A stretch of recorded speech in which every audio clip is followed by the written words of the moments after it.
Welcome back. तो friends, अभी का वीडियो है, चीन ने उड़ाया इमरान खान का विकेट, जनरल बाजवा को किया मजबूर। हाय हाय, क्या है ये। तो चलो, मेजर गौरव आर्या। तो वीडियो शुरू करते हैं।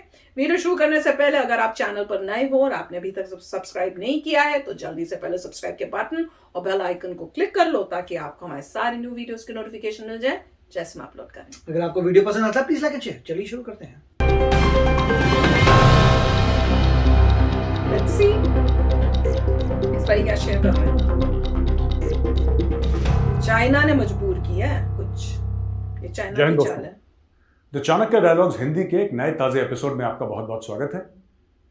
हमारे चैनल को सब्सक्राइब करिए, इस वीडियो को लाइक करिए, फॉरवर्ड करिए, शेयर करिए और हमारा प्रोत्साहन बढ़ाइए। दोस्तों, इसके पहले कि मैं एपिसोड शुरू करूं, मेरा नमन उन शहीदों के लिए जिन्हें आज 1931 में अंग्रेज़ों ने फांसी दे दी। आज शहीद दिवस है।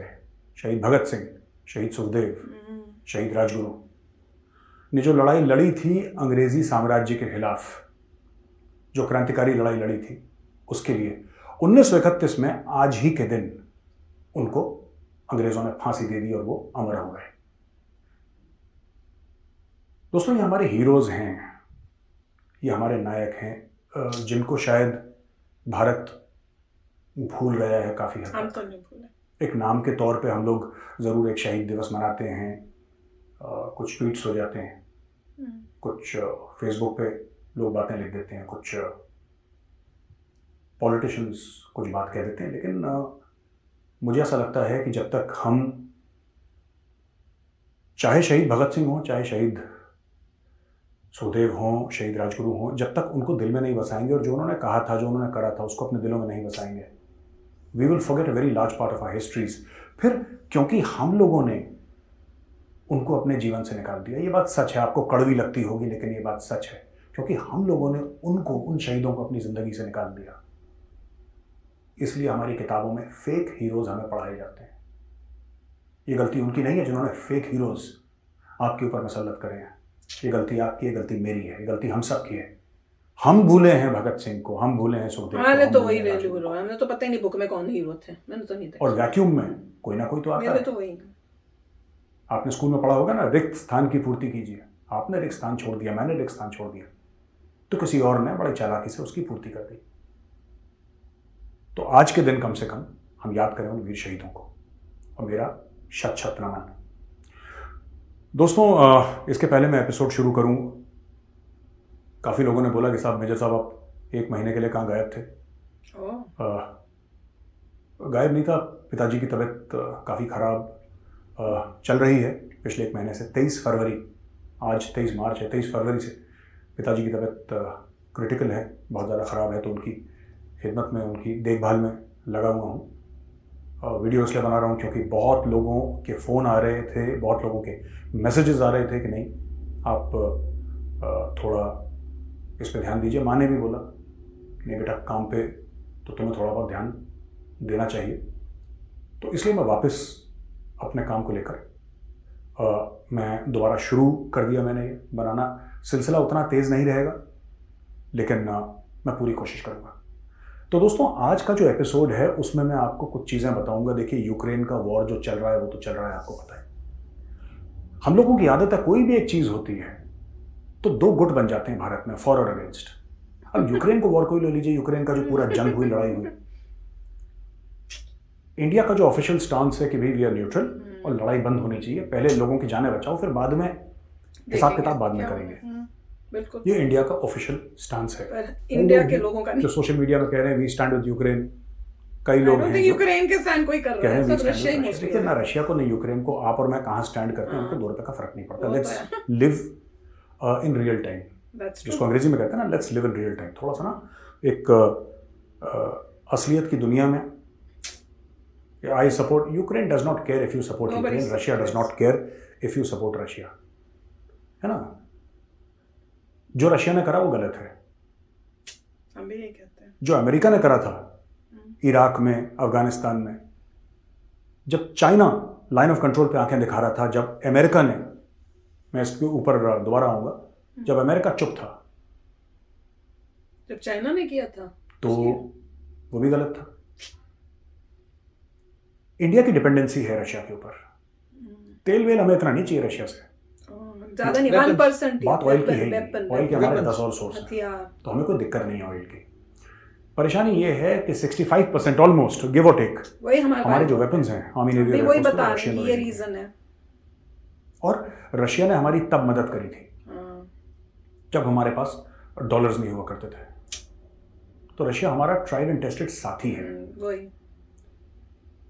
काफी रशियन लोग भी कह रहे हैं कि जो पुतिन ने करा गलत करा, और मैं भी कह रहा हूँ कि जो पुतिन ने करा गलत, मैं रशिया को गलत नहीं ठहरा रहा, लेकिन किसी भी मुल्क पे चढ़ दौड़ना ये बात ठीक नहीं है। हाँ ठीक है, वो कह रहा था कि नेटो आ जाएगा तो हमें खतरा है, ये यूरोपियन यूनियन में आने से मुझे नहीं समझ में आ रहा क्या खतरा है। हाँ, नेटो से खतरा है, लेकिन इसका ये मकसद नहीं है, या इसका ये मकसद किसी भी मुल्क का ये नहीं हो सकता कि मैं ऐसा सबक सिखाऊंगा कि दोबारा नेटो में ना जाए। ये डिप्लोमेसी से चीजें आज की तारीख में वही हमने भी कहा था हल की जाती है। बिल्कुल वही मैंने भी यही हमने वरना किसी भी बड़े मुल्क को लाइसेंस मिल जाएगा कि तो किसी भी कंट्री में हिंदुस्तान को देख लीजिए, कल हिंदुस्तान को लाइसेंस मिल गया, हमारे इतने छोटे छोटे नेबर्स हैं कि हम चढ़ दौड़े हैं उनके ऊपर। श्रीलंका पे कर लेते कि चाइना कैसे घुस रहा है तुम्हारे यहाँ, कल हम बोलेंगे नहीं हम श्रीलंका के ऊपर चढ़ दौड़, देखा मैंने भी यही बोला, क्योंकि उनकी फौज तो कुछ है ही नहीं, इंडियन आर्मी पहुंच गई, चाइना आ रही है भाई, ये गलत है, दिस इज एथिकली रॉन्ग। या एग्जैक्टली, या हम नेपाल के ऊपर चढ़ दौड़े, या बांग्लादेश के ऊपर चढ़ दौड़े, म्यांमार के ऊपर चढ़ दौड़े, क्योंकि वो दोस्ती कर रहे हैं चाइना के साथ।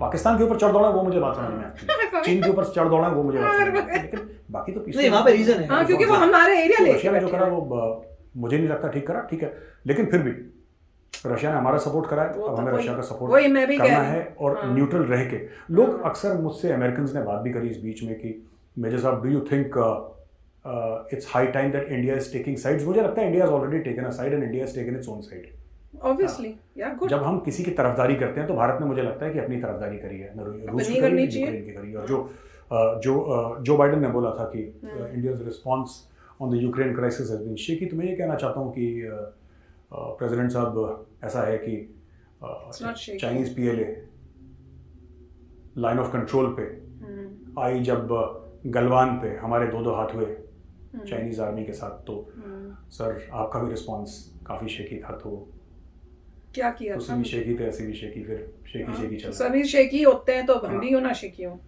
So it's given. You're not standing with us. हम भी क्यों फिर पूरा stand करेंगे तुम्हारे साथ? You cannot dictate to India. India will do whatever is in India's best interests. ठीक है, मेरी ज़ाती राय ये है कि रूस ने गलत करा, एक आज़ाद मुल्क के ऊपर चढ़ दौड़ा, लेकिन इंडिया की अपनी पॉलिसी है, और फॉरेन पॉलिसी में कुछ अच्छा या बुरा नहीं होता। ये तो मैं एज अ ह्यूमन बीइंग बोल रहा हूँ ना, जो मुझे एथिकली मॉरली ठीक है गलत लग रहा है, लेकिन फॉरेन पॉलिसी में दोस्तों कोई सही या गलत नहीं होता। फॉरेन पॉलिसी में मुल्क के मफाद होते हैं, मुल्क के फायदे होते हैं, और जो भारत के फायदा है, जो भारत का फायदा है, भारत के एक्सटर्नल अफेयर्स मिनिस्टर, भारत के प्राइम मिनिस्टर वही करेंगे जो भारत का फायदा है, बिल्कुल। और हमें खुल के बोलना चाहिए कि इसमें भारत का फायदा है, that's the end of the story. इसमें और कोई बहस तो डे वन से बोल रहे हैं। छोटा सा एग्जांपल देता हूँ, मैं किसी देश की बुराई नहीं कर रहा यहाँ पे, अमेरिका की बुराई नहीं कर रहा, लेकिन जो 9/11 का वाकया हुआ था, 9/11, जिसमें 3000 अमरीकी मारे गए थे, वो टेरर अटैक था। ओसामा बिन लादेन तो ओरिजिनली यमनीज है, लेकिन सऊदी में सेटल हो गया। बिन लादेन ग्रुप है, बहुत बड़ा construction group, Bin Laden group एक ज़माने में one of the top construction groups of world हुआ करता था, बिन लादेन फैमिली का। तो दोस्तों जो उसमें हाईजैकर्स थे, 19 हाईजैकर्स थे total, I think, if I am not mistaken. 19 में से 15 तो सऊदी थे, 19 में से 15 तो सऊदी थे, लेकिन अमेरिका ने क्या करा, इराक पे चढ़ दौड़ा। वो बेचारा सद्दाम हुसैन फालतू में लपेटा गया, उसका लेना एक ना लेना दो, वो भाई उसके पास वो है, उसका कोई मतलब ही नहीं। वो तो उससे पहले अफगानिस्तान पूरे इराक को लपेट दिया, हजारों लोग मारे गए, अमेरिकन फौजी मारे गए, अमेरिकन कुछ सिविलियंस मारे गए, पूरे इराकी डिस्प्लेस हो गए, वहां पे पूरा मुल्क तबाह हो गया। 9/11 जो था उसका बदला एक ऐसे मुल्क से लिया गया जिसका अफगानिस्तान से भी नहीं था, उसको पता भी नहीं था। इराक का तो बाद में लिया था ना, पहले अफगानिस्तान हुसैन को भी 9/11 का तभी पता लगा होगा जब आपको और मुझे टेलीविजन देख के पता लगा होगा कि भाई अमेरिका में ये सब हो गया। अरे हमसे पूछो, मैं तो तब उस टाइम थी। तो आज की तारीख में देखिए, जो रूस ने करा वो गलत है, और वही रहती थी अमेरिका हमें ज्ञान बांट रहा है कि ना ये भारत शेकी रिस्पॉन्स क्या सर ये वो सब हमें पटकन पॉलिटिकल थोड़ा प्रेशर मारने की We don't कोशिश take करते loans हैं, from पर you. इंडिया We are किसी not के प्रेशर dependent में upon थोड़ी कोई you. आएगा। I think we are interdependent. आपको हमारी ज़रूरत है, हमें आपकी ज़रूरत है, exactly and we would like this to be a relationship of mutual respect. That's not top down on India, it will not be. India का आम आदमी मोदी जी एक्सेप्ट नहीं करेंगे, आम आदमी एक्सेप्ट नहीं करेगा, तो फिर ये जीरो सम गेम हो जाएगा बाद में। खैर, अब दोस्तों हम आते हैं पाकिस्तान पे। पाकिस्तान में बड़ी उथल पुथल हो रही है। एक नो कॉन्फिडेंस मोशन जो है खान साहब के खिलाफ रेडी हो रहा लोगों ने वहां पे पार्टीज ने होने मिलकर वाले बैठक 2-3 किया दिन और में। लोगों ने बोला कि नहीं, खान को हटाओ। अब खान को क्यों हटाओ, क्या हो रहा है, उसके पीछे भी मैं आपको असली बातें बताऊंगा। बात क्या है जो लोग अक्सर कुछ लोगों ने डिस्कस करा है, जो गहरी नजर रखते हैं पाकिस्तान में, ज्यादा लोगों ने डिस्कस नहीं करा। हो रहा है, ये सबको पता है क्यों हो रहा है, इसके पीछे है कौन। ठीक है, फौज है, चाइना उनकी सो कॉल्ड एस्टैब्लिशमेंट है, पॉलिटिकल पार्टीज हैं, कौन है मैं बताऊंगा आपको। तो खान ने बोल दिया साहब, जो छोड़ के गए थे पीटीआई और जो ऑपोजिशन के साथ मिलकर बैठ गए। ऑपोजिशन में देखिए कुछ हैं कई पार्टीज, लेकिन तीन मेन ज्वाइन हो गई, उन्होंने मेन ले भी लिया ना, अपनी डील भी कर लेके गवर्नमेंट बनेंगे तो हम ये एक बनेंगे। पाकिस्तान पीपल पार्टी के Bilawal is the face. Asif Zardari साहब बिहाइंड द सीन्स ज़्यादा काम करते हैं, and the most polished politician इन पाकिस्तान। अगर कोई एक बंदा है पाकिस्तान में जो सियासत समझता है, कौन तो नाम मैं भूल अच्छे बुरे की बात नहीं कर रहा कि वो इंसान अच्छा है, बुरा है, करप्ट नहीं है, करप्ट है, मैं ये बात नहीं कह रहा। मैं कह रहा हूँ कि जो सबसे मजा हुआ सियासतदान अगर पाकिस्तान का कोई है तो वो आसिफ जरदारी है। वो सबका बाप है जहाँ तक सियासत की बात है, और उसका बेटा जरदारी का बेटा, बेनज़ीर का बेटा बिलाल, अभी बच्चा है लेकिन he is spearheading it, number 1। Number 2 Maulana Fazlur Rahman है, जमातुल इस्लामी वाले, वो इसको स्पीयरहेड कर रहे हैं। और तीसरा वहाँ से शहबाज शरीफ, जो कि नवाज शरीफ का छोटा भाई है। मरियम नवाज की आवाज़ इतनी ज़्यादा सुनाई नहीं दे रही। इट इज़ अग्रीड दैट ये लोग वो कर रहे हैं। अब इमरान खान ने बोला साहब अगर आप नो कॉन्फिडेंस मोशन लाओगे तो मैं 1 मिलियन पीपल, आई थिंक 27 तारीख को कुछ, मैं इस्लामाबाद में इकट्ठा कर दूंगा। तो इन्होंने बोला ठीक है जी, आपके पास बंदे हैं तो क्या हमारे पास नहीं, पाकिस्तान में इसके अलावा है क्या, बंदे हैं, पॉपुलेशन तो बढ़ रही है पाकिस्तान की। अगर तरक्की हो रही है तो पॉपुलेशन में हो रही है, आबादी में हो रही है, दिन दोगुनी रात चौगुनी तरक्की हो रही है पाकिस्तान में, तो भाई हम भी ले आते हैं। तो 10 लाख ये बंदे लाएंगे, 10 लाख ये लाएंगे, 20-1 लाख लोग फिर होली खेलेंगे इस्लामाबाद में।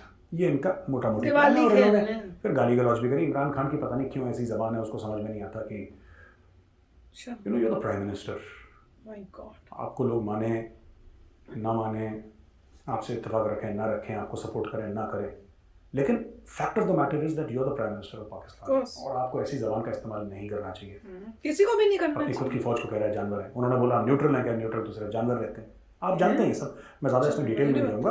और बड़ी गाली गलौज करी उन लोगों के लिए जिन्होंने जिसको कहते हैं ना दल बदल लिया अपना, जिन्होंने अपनी पार्टी बदल ली, जिन्होंने जमात बदल ली, जो पहले पाकिस्तान तहरीक इंसाफ के थे फिर वो चले गए और पार्टीज में इसके खिलाफ, इमरान खान के खिलाफ। तो मैं कहता चलूँ कि नहीं, इतना देखिए बात ये ना, लोग पार्टियां बदलते हैं। जिनकी फोटो पाकिस्तान के रुपए में है, जिनको कायदे आजम बोलते हैं, मोहम्मद अली जिन्ना, वो भी पहले कांग्रेस पार्टी में थे ना, तो कांग्रेस पार्टी बदली, बाद में आया मुस्लिम लीग में, तो कांग्रेस पार्टी में थे। उनको लगा यहाँ पे मेरी दाल नहीं गल रही, जहाँ पे अद्दा है, उनको लगा मेरे पॉलिटिकल एम्बिशंस कांग्रेस में पूरे नहीं हो रहे, तो उन्होंने अपनी पार्टी लोग बदलते हैं। पाकिस्तान की जो नींव रखी है, पाकिस्तान की जिसने जड़ बनाई है, उस बंदे ने खुद अपनी पार्टी चेंज कर रखी है। तो ये दूसरों को गाली किस तरीके से इमरान खान कि तुमने पार्टी बदली है, और पार्टी बदली है। भाई साहब आपके जो बड़े बड़े मुशीर हैं, बड़े बड़े वजीर हैं आपके, वो किस पार्टी में थे? शाह महमूद कुरैशी पहले कौन सी पार्टी में था? क्या शाह महमूद कुरैशी बेनज़ीर भुट्टो के साथ नहीं था पीपीपी में? बताओ, राइट? अब आप ले लीजिए उनके इंटीरियर मिनिस्टर को, शेख रशीद पहले कौन सी पार्टी में था? खुद सोचिए ना, शेख रशीद कहाँ था पहले? पार्टी तो उसकी अलग है, लेकिन शेख रशीद पहले किसको सपोर्ट कर रहा था? इनका जो आईटी वाला मिनिस्टर है फवाद चौधरी कहाँ था पहले? इनके जो पूरी क्रीम है, सिर्फ इमरान खान पहले पीटीआई में था और आज भी पीटीआई में है। ये सब दल बदलू हैं ये, और फिर इमरान खान गालियां दे रहा है कि तुमने छोड़ दिया, ये छोड़ दिया। अच्छा, एक और चीज़, इसके पहले मैं तफसील से आपको आगे बताऊं। दोस्तों देखो ना, हमें एक बात समझनी पड़ेगी। इमरान खान 2018 के पहले क्या कर रहा था? क्रिकेट। इमरान खान को लाया कौन? फौज लाई, आईएसआई लाई। अब फौज ने देखा इस बंदे को कि इस बंदे ने भूत बना दिया पाकिस्तान का, फौज ने अपना आशीर्वाद हटा लिया, साफ सीधी बात है। अब ये फौज को गालियां दे रहा है। अरे जिसका था उसने वापस ले लिया यार, ये किराए का घर है, ये किराए का घर है, इसमें इसको लेके इतना घमंड मत करो। ये किराए का घर है, मैं इमरान खान को कह रहा हूँ। ठीक है, इट्स ऑल राइट यार, इट्स ऑल राइट। कभी कभी हो जाता घबराना नहीं है। फौज तो मिलाई थी, फौज ने अपना हाथ हटा लिया। ठीक है, यही इमरान खान डी चौक पे, जगह है डी चौक पे खड़े होकर कंटेनर पर माइक से कहता था कि मैं इसकी सरकार गिरा दूंगा, मैं इसकी सरकार गिरा दूंगा। तब तो जायज़ थी बात। अब ये लोग इमरान खान के साथ वही ऑपोजिशन वाले कर रहे हैं, तो इमरान खान को बुरा लग रहा है कि ये देश के गद्दार हैं और अमेरिका मुझे गिरा। देखिए ना, इसके ऊपर भी बहुत बड़ा फ्रॉड है। अच्छा। और ये फ्रॉड, इमरान खान की मदद कौन कर रहा है फ्रॉड परपेट्रेट करने में, ये झूठ को बढ़ावा देने में? पाकिस्तानी मीडिया के टीवी एंकर्स। अच्छा। पाकिस्तानी मीडिया के टीवी एंकर्स इसको बड़ा बढ़ावा दे रहे हैं कि क्या कह रहे हैं? खान ने क्योंकि एब्सोल्युटली नॉट बोल दिया था अमेरिकन को, जब अमेरिकन ने, खान ने कहा था कि मुझसे ड्रोन मांगे हैं, ड्रोन का रास्ता मांगा है, बेसिस मांगे हैं अफगानिस्तान में अटैक करने के लिए, और मैंने उनको बोल दिया एब्सोल्युटली नॉट। तो मुझे इस एब्सोल्युटली नॉट की सजा मिल रही है। झूठ बोल रहा है इमरान खान। मैं चाहता हूँ पूरी पाकिस्तानी कौम, हमें कोई इंटरेस्ट नहीं है क्योंकि हमें पता ही तुम झूठे हो, पूरी पाकिस्तानी कौम के सामने वो कागज को दिखाओ जिसमें अमेरिकन ने बोला था कि हमें अड्डे चाहिए।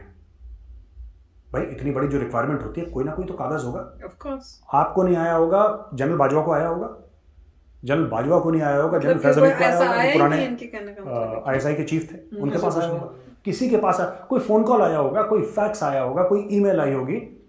मैं कह रहा हूं कि मुंह जबानी बात हुई होगी, ये तो बता दो कि उस बंदे ने कॉल करा था मुझे और मैंने उसको मतलब किसी ने कहा ही नहीं है और ऐसी बोली जा रही है। इंटरव्यू था एक फॉरेन चैनल को, टीवी इंटरव्यू ने बोला कि क्या आप उनको बेच देंगे? इन्होंने बोला एब्सोल्युटली नॉट। ऐसी बात नहीं कि अमेरिका ने मांगा था, अमेरिका ने इनसे बेस नहीं मांगे और अमेरिका इनसे बेस मांगेगा भी नहीं। उसका कारण है, उसका कारण है क्योंकि तालिबान के साथ डील करने वाला, पहले इनको, अमेरिका पाकिस्तान को ट्रस्ट नहीं करता। पाकिस्तान ने अमेरिका की पीठ में कई सालों से खंजर घोंपा है। अमेरिका ने सारा का सारा मामला दोहा में रख रखा है, कतर में जाके बैठ के, दोहा में जाके बैठ के पूरा का पूरा तालिबान के साथ डीलिंग हो रही है। उनको पाकिस्तान की जरूरत है ही नहीं। और उधर जो ट्रंप ने गुड़गोबर करा था, जो न्यूक्लियर डील चल रही थी ईरान के साथ, उसको वापस रिपेयर करने में जो बाइडेन लगा हुआ है। 2-3 साल के अंदर क्या होगा? 2-3 साल के अंदर दोस्तों यही होगा कि ईरान के साथ मामले नॉर्मलाइज हो जाएंगे काफ़ी हद तक। काफ़ी हद तक ईरान को परमिशन मिल जाएगी कि तुम अपना तेल दुनिया में बेचो, क्योंकि ईरान के पास भी बहुत ज़्यादा तेल है। ईरान के पास पोर्ट भी है, जो पोर्ट गवादर के बिल्कुल, गवादर पाकिस्तान में है, गवादर के बिल्कुल आई थिंक 70-80 किलोमीटर भी दूर नहीं है वो पोर्ट। ईरान के अंदर इतना भी नहीं है, राइट। चाबहार का आपने नाम सुना होगा, वो भारत ने बना के दिया चाबहार पोर्ट।